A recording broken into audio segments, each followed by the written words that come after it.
Hey guys, this is Roman out here in Colorado putting this truck, the new Chevy Silverado ZR2, through its paces at, 11,000 feet above sea level. Yep, that's right, I'm just outside of Keystone at one of my favorite trails called Deer Creek. And in this video, I'm gonna give you my opinion of Chevy's most off-road worthy, let me give you a wider shot, truck that you can buy. As you know, in the past we've owned the Trail Boss, which, kind of competes more or less with the Ford Tremor FX4. But this is basically the Colorado taken to the full-size truck with the Chevy Silverado ZR2. So we're gonna do a walk around. I'm gonna take it on the path. We're gonna drive it up to give you a better view of these beautiful mountains and to talk about how it does off-road. And then I'm going to tell you some sad news because we've only had this truck for about a month. As you know, we traded it for the Tundra, and now it's time to trade this as well. And you'd be wondering, why are we trading these trucks so quickly? We've only had them for a few months. Well, mainly because there's a newer, greater truck out there, and we only can make so many videos before you guys get bored of them, and then it's time to move on to the next one. But I'm not bored of this truck at all. In fact, I think it's one of Chevy's best trucks they've built, and let's talk about why that is. And let's start at the back of the truck because it does have some pretty unique features. Now, the great thing about this truck is that it's not inexpensive. We paid $67,000 for it, but since we bought it, GM has actually upped the price $3,000. So if you wanted this exact truck in what Tommy calls, in a very cruel way, Tommy, by the way, hearing aid beige, you'd have to pay $70,000 for it now. But it's got one of my favorite features, which of course is this tailgate that opens up like this, so that you can get longer pieces of, let's say, wood in there that stick out. And then, if you wanted to, you can also open it up the regular way. Let's open up the regular way.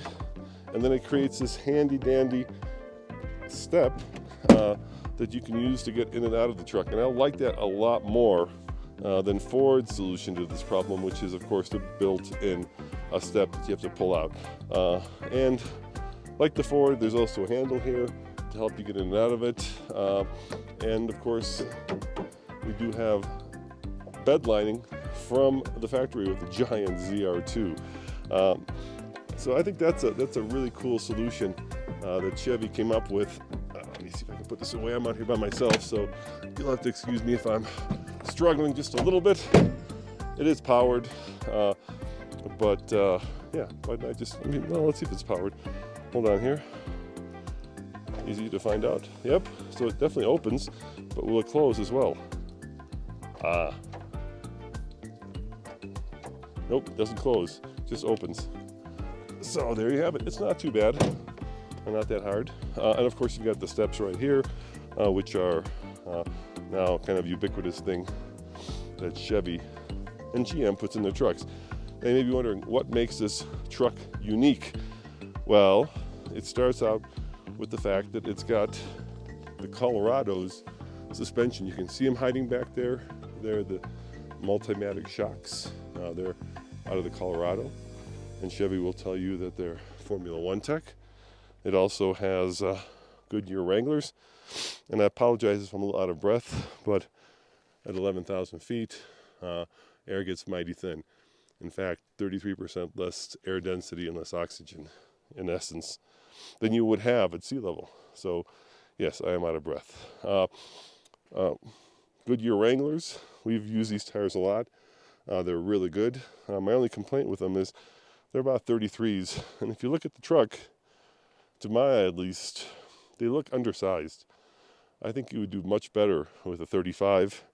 And now that the Raptor comes with a 37, I kind of feel like Chevy is just giving up on that tire size war. And that may be because of fuel economy standards. Every time you go up a couple inches, you'd go down a couple mpg. And we're getting, in the high teens, low 20s with this. And if we had 35s, or dare I suggest 37s, that would be much worse. But off-roading, bigger tires are better. They look cooler and they give you more ground clearance. Now, one of the things you get with the ZR2, besides these really beefy and red recovery hooks, is this cutout that's very similar to the Colorado, right? So it makes for a better approach and departure angle. I love kind of the blacked out grille, and of course the bow tie that is now hollow for better air intake, I suspect. The thing I don't love are these hood scoops. They're fake and they block your vision when you're driving the truck. I don't understand why Chevy put them on there. Chevy, I mean, I get it, they're kind of like a design feature, but if you're going to put, fake hood scoops, you can tell they're fake because look, there's no air inlets. Why not just make them real? Would it cost that much more to punch a couple holes in the hood? All right, now let's look under the hood. You've probably already seen the 6.2 on the side of the fake hood scoop, and that's a great powertrain. What I especially like about it is it's, as good of an American V8 as you can get. Cylinder deactivation in this truck, and it puts out 420 horsepower, and I want to say 450 or 460 pound-foot of torque, but it's certainly the highest in class that Chevy makes with a conventional powertrain. And what I mean by that is, of course, the Hummer EV gets a lot more horsepower and torque, but we're talking about conventional trucks. As you can tell, we've been doing a little bit of off-roading, so I apologize for the dirty, and actually I don't apologize for the dirty engine. If your engine's not dirty, maybe the question you should be asking yourself is why. Real skid plate, which is nice, and the only kind of kink in its armor that we have found was when Andre took this truck to Moab. We found that the departure angle was not the greatest. So I believe he did hit a little bit over here underneath and scraped it up a little bit. But I do like how they've tucked away the exhaust pipes so that you can't hit them. We usually tend to hit those on some of the obstacles we run in Moab.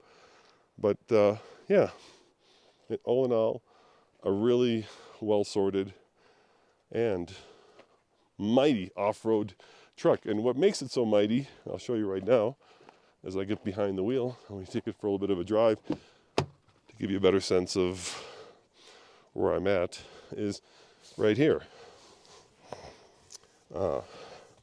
These two switches. That is a locking rear diff, and that is a locking rear/front diff. So this is the only truck that has both a front and rear locker, and that's pretty astounding given that the Raptor has a Torsen front end, which is kind of sort of a locker, but nevertheless doesn't distribute power 50-50 front and rear, 50-50 left and right. So when you lock everything up in this truck, you get perfect power, basically 25% of the engine's torque going every wheel. So we have found over 12 years of off-roading now that even if you have very advanced traction control system, there's a second when the vehicle has to figure out where to send power.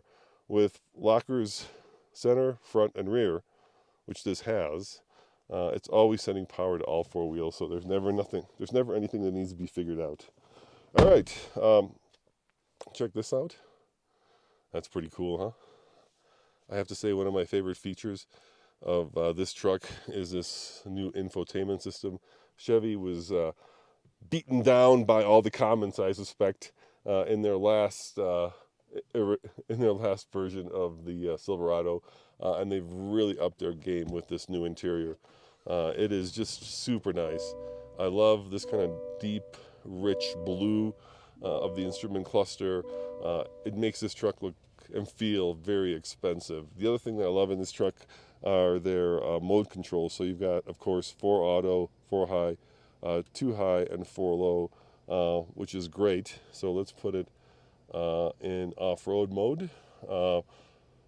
Switch it over to off-road mode and select 4 high for terrain mode. Yeah, we can do 4 high. that works. Hit 4 high. It's that simple, yeah. And it engages. You don't have to fuss. You don't have to back up. In the past, with some of the vehicles we've tested, including Jeeps and the Tundra, that's always a challenge, getting him to go into 4 low or getting him to lock up. And here, the truck does all the work for you. I also love the fact that we've got not only cooled or vented, but also heated seats, and then we have real buttons over here for the climate control. That's just such a nice thing that you don't have to go into the infotainment system to dig all that stuff out.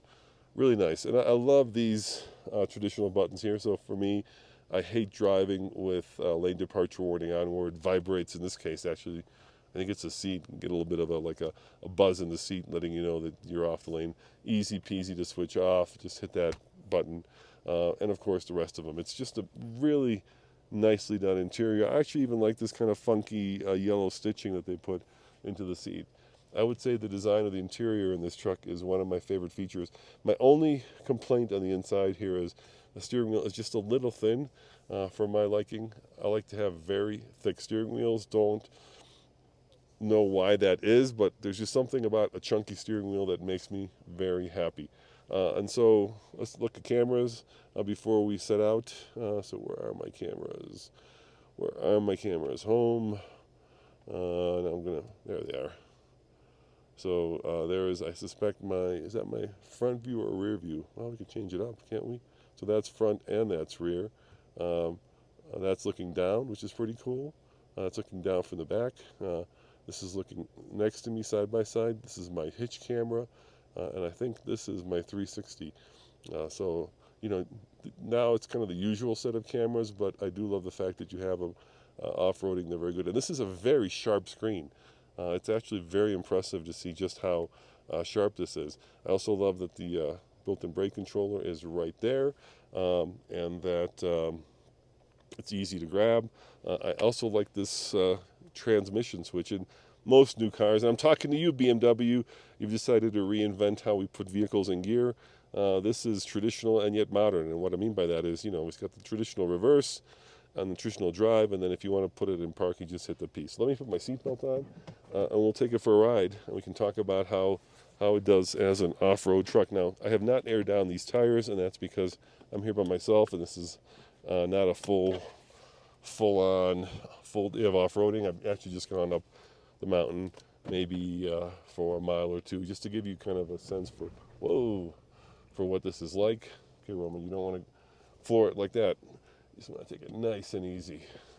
And then you'll get a little POV sense as I'm driving this truck. And the first thing I think you'll immediately notice is just how obtrusive those hood scoops are, or whatever they are. I guess they're really not hood scoops, right?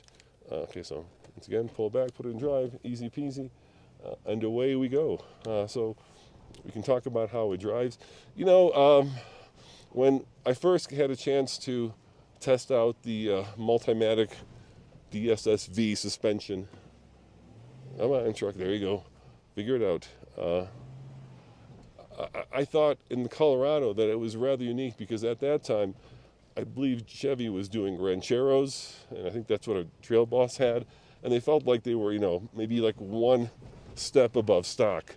And I was so happy to get into a shock that had not only reserve valves, bypass valves I'm talking about, but also that had a little bit more off-road cred. And in the Colorado, they function really well. So the question, of course, I immediately had to ask myself is, how will they do when you put them in a full-size truck? And the answer is surprisingly well. It's nice that Chevy is now competing with the other full-size trucks, as I'm sure you know, trucks like the Raptor have Fox active suspension, which takes suspension to the next level. Because it does adjust for the conditions. These shocks aren't active, but nevertheless, they do a good job in keeping the tire on the ground, which is exactly what you want.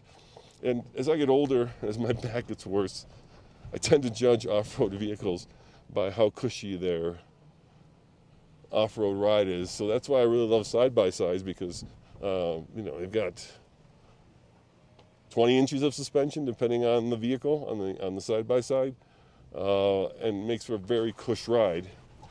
Full-size trucks don't have 20 inches, unless of course maybe a Baja truck might, but I don't think there's even any Raptor that has that. But they do very well, and I think if I had aired these tires down, I'd have a little bit more cushy ride. But you can tell this truck feels really solid. It feels like everything is working together. It doesn't feel like the shocks and the body are not one. We've done a lot of lifts and a lot of suspension upgrades, and the biggest issue I always find when we do these is it's a compromise between on-road ride and off-road ride. So what you end up doing when you put on off-road shocks is making the truck really good off-road, but then you really compromise the on-road ride. And these shocks are really a good combination of both on-road and off-road, so that when you're off-roading like I am right now, I'm gonna take it easier. It's a big truck. Don't want to do any trail damage. You feel like the shocks are providing stability and are giving you enough travel so that you can climb over these rocks. And at the same time, when you're on road, it's got a comfortable ride, so it's not, beating you up or not so wallowy that you're afraid to make a turn at over 40 miles an hour. Now, I know sometimes you might be thinking to yourself, Roman, this looks like a dirt road. And unfortunately, we don't use weird camera angles to highlight, you can use the camera to make a road look tougher than it is. Some of our competitors do that. We just kind of show you, from my point of view, what it is. And what it does end up doing is it ends up making something that's relatively difficult, and this is not crazy difficult, let's say relatively difficult, look like a dirt road. Trust me, it's not. Let me bring in my mirrors here. There we go. As we get into this little tight section. And trust me when I say, when you're up here at now 11, maybe 12,000 feet above sea level, and you're kind of out here by yourself, and you can end up in a pretty severe ice or snow or rainstorm, it's a little bit more challenging than you might think. So let's keep talking as we hopefully bust out of these trees about the competition. This is the only truck in its segment, like I said, that does have both front and rear lockers. And when you go in places like Moab, where you're doing actual rock climbing as opposed to this kind of trail riding, that makes a huge difference. So while Chevy hasn't addressed the power deficiency from, let's say, a Raptor 37, or now, of course, a TRX or a Raptor R, they have addressed its, off-road credibility by giving it something that's very unusual. So Andre and I just shot a video where we compared this truck to the Toyota Tundra TRD Pro, and under most circumstances, that front locker is not something you really need. But when you get into the steep and deep, or you get into some serious rock crawling, it does make a difference. So it kind of puts it in this weird netherland where it's not quite, let's call it, as off-road worthy as a Raptor, but it's a little bit more off-road worthy than a Tundra TRD Pro. Now, of course, it doesn't have 700 and plus horsepower like the TRX, but for 99% of the time, unless you're Baja running, you really don't need more than a couple hundred horsepower. On this trail, I bet you if I had 200, I'd be fine, just because, this is all you really need to go up this. You couldn't go much faster than this anyway, because you would not only tear your body up, but you would tear up the truck. So in general, unless you're desert running, you don't really need more power than this. Let me see if I can find the, this is a wrong one. Where are my, there we go. That's what I was looking for right there, my inclinometer and my off-road gauge display. Always good to know just how close you are from tipping over. Now let's talk about some other positives of this Silverado. Under all this off-road goodness is a very good trucky truck. You know, when you get into the Raptor 37 or the TRX, you start making compromises. You have a vehicle that's no longer the Swiss Army knife of trucks, but a vehicle that becomes, you know, a Baja runner. And I'm sure you know that. I mean, there's a reason that it has suspension set up to go over sand and dunes. But what that means is that if you're going to use this as a truck, you lose towing. So the TRX, I believe, is 8,100 pounds. The current Raptor is 8,000. We don't know what the Raptor R, the one with the big old V8 out of the GT500 will have, but I suspect it won't have as much. But this truck, you know, has all of the Silverado goodness that you would want out of a pickup truck. So if you're out here taking it up a trail to the top of the Rocky Mountains, or if you're using it to tow your boat to the lake, or if you're using it to, you know, tow hay for your farm, or if you're using it to tow a toy hauler for business, it'll do all that, and it'll do it without complaining, which is very good. Now, you may be wondering, look at that number, since I've gone off-road, is pretty startlingly low.